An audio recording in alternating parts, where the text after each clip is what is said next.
I'm Bill Newman, and I'm honored to welcome you to this year's celebration.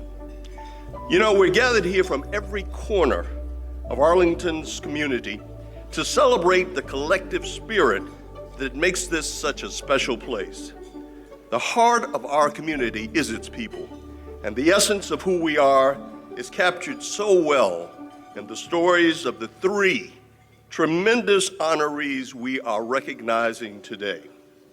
The William T. Newman Jr. Spirit of Community Award recognizes those who have demonstrated a tireless and unselfish commitment to improving Arlington's community and the quality of life in Arlington. I'm sure you'll agree that this is a very fitting description of those we celebrate today.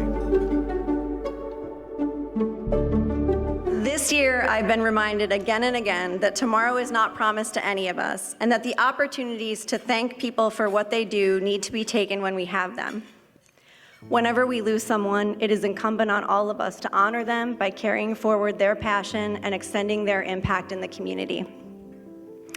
Recently, Chris Mead and Rose Kehoe, who are here with us today, sent out a letter of thanks to the community that corresponded with the one-year anniversary of the untimely death of their son, Braylon.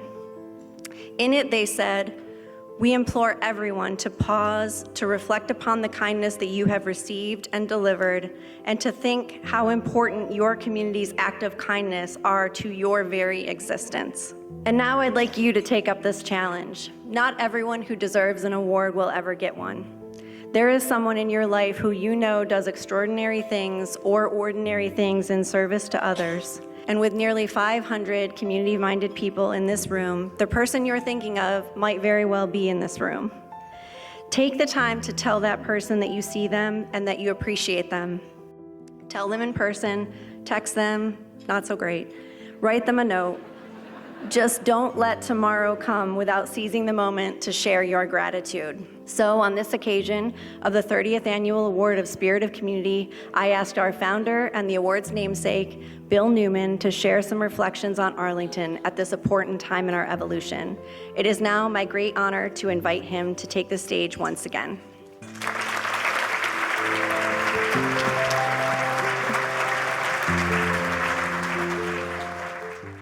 Many of you know I grew up here in Arlington and have had a lifelong love of this community since I was just a little boy in short pants and knee-high socks. I have seen both the good and bad that together make up a community.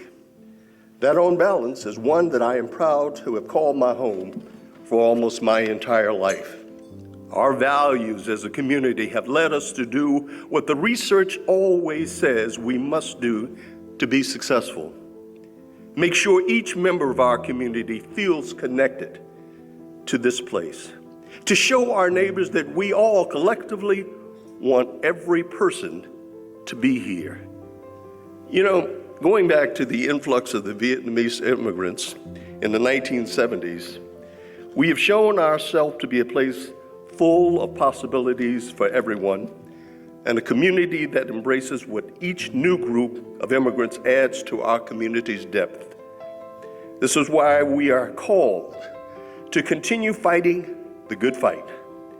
You know, it could be easy to rest on our laurels, mostly patting ourselves on the back for how we were in the past. The history of being welcoming, progressive, and cutting edge. The history of making potentially risky or controversial short-term decisions that we felt and time confirmed were the bold choices needed to create a future we could be proud of. But what is the value of only having been bold, innovative, and cutting edge as a community if that is just a proud history and not an ongoing commitment?